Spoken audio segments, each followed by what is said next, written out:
Rome. It wasn't just one of the greatest empires in history. It was the empire that shaped the foundations of the modern world. At its peak, it ruled over huge territories, stretching from Britain to the Middle East. But its influence didn't disappear with its fall. From architecture and engineering to law, politics, language, and even the calendar we use today, Rome's legacy is still with us, woven into everyday life in ways we often don't even notice. Romulus and Remus, the legendary twins.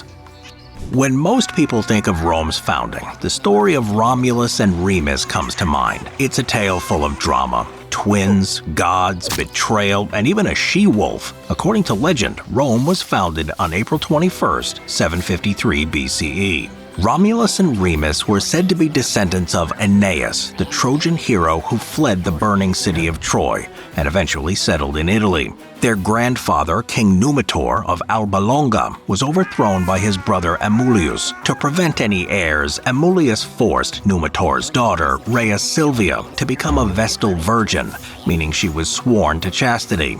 But Mars, the god of war, fell in love with her, and she gave birth to the twins Romulus and Remus. Amulius ordered the babies to be thrown into the Tiber River to drown, but fate had other plans for them. A she-wolf found them and nursed them, and later a shepherd discovered them and raised them as his own. When the brothers grew up, they overthrew Amulius and restored their grandfather to the throne. Then, on the spot where the she-wolf had saved them, they founded a city. The birth of Rome was quickly followed by a tragedy. After a quarrel, Romulus killed his brother. He then became the first king of the newly established city, named Roma, in his honor. By the 3rd century BCE, this story was widely accepted in Roman culture. In fact, coins from 269 BCE even depicted the she-wolf and twins. This story was popular, yes, but just one of many myths. Other myths of Rome's origins.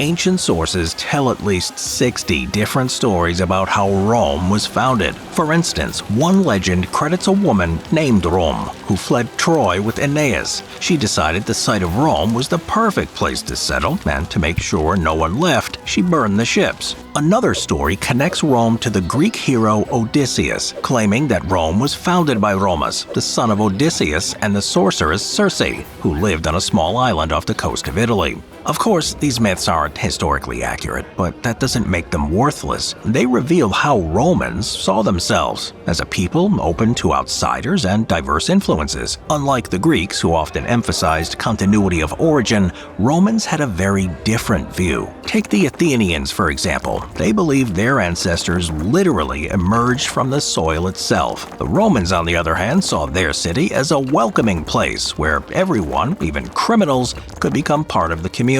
This openness to outsiders was a key factor in Rome's eventual rise to power. That's why Roman tradition openly acknowledges that most of Rome's kings were of foreign origin. Another story, one of the most famous myths about early Rome, even suggests the city started as a joint Roman-Sabine community. Since Romulus only had men as his companions, in order to secure the growth of their city, the first Romans needed wives. They came up with a bold plan. They invited the Sabines to a festival and then kidnapped the Sabine women. This act sparked a war between the Romans and the Sabines, but it was the Sabine women themselves who intervened to stop the fighting, standing between their Sabine fathers and Roman husbands, pleading for peace. Their bravery brought the two groups together, and eventually, the Sabines and Romans united, and the city grew stronger as a combined community. Romulus even ruled alongside the Sabine king, Titus Tatius, for a time, until Tatius was mysteriously assassinated.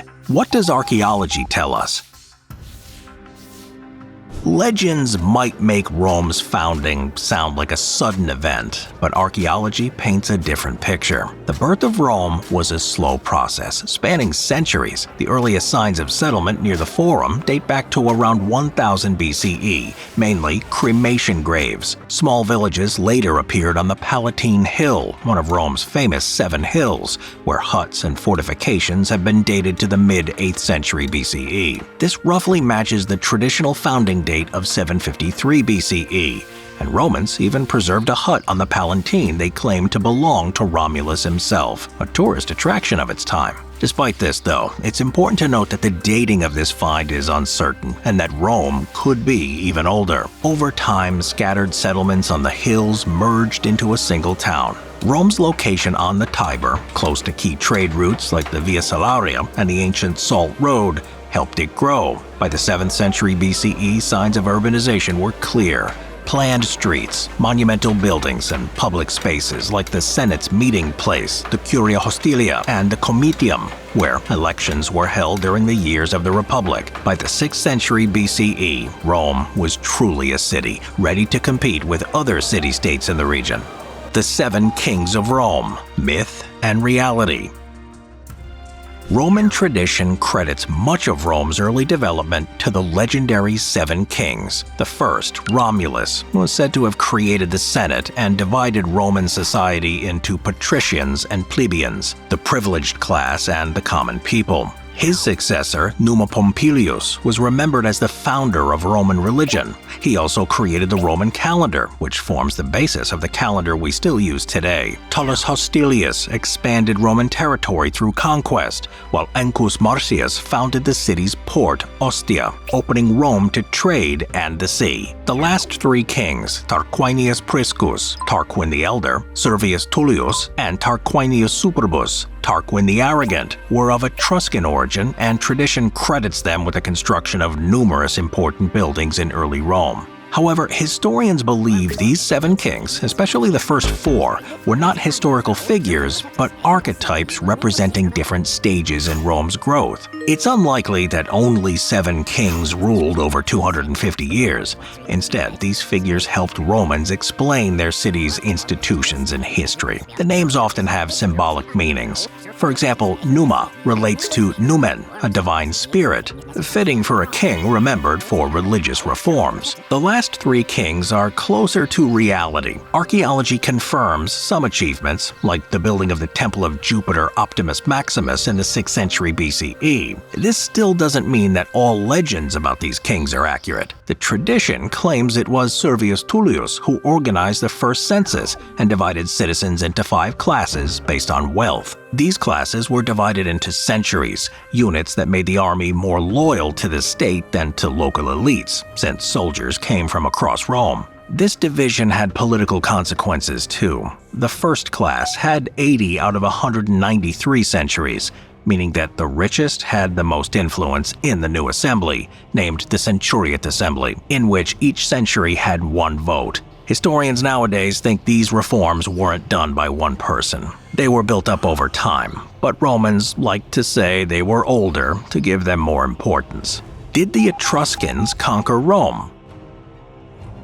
The fact that the last kings were Etruscan raises an important question. Did the Etruscans conquer Rome? The Etruscans lived between the Arno and Tiber rivers and were the most powerful civilization in Italy at the time. Roman sources don't mention a conquest, but some later historians suggested the Romans were too proud to admit they were once ruled by Etruscans. Ancient Italy was a melting pot of cultures. Etruscans, Greeks, and Latins, all of whom influenced each other deeply. It's difficult to pinpoint exactly what Rome borrowed from whom because people moved freely between cities, spreading ideas and customs. For example, Tarquin the Elder knew that the local elites in his Etruscan hometown wouldn't accept him since his father was Greek. That's why he decided to try his luck in Rome, which was more open to foreigners. He didn't get the throne because Etruscans conquered Rome.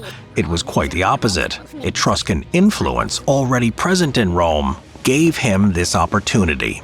Rome at the end of the 6th century BCE.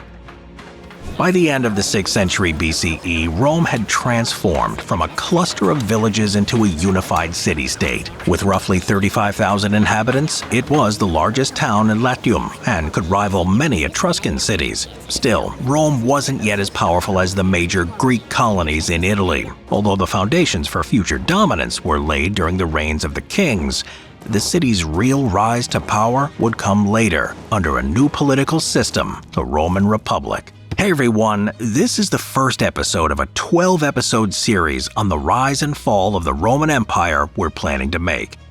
Episodic content is a new direction for us, so we'd really appreciate your feedback in the comments below. Thank you for watching, and please join us in the next episode where we're going to talk about the rise of the Roman Republic.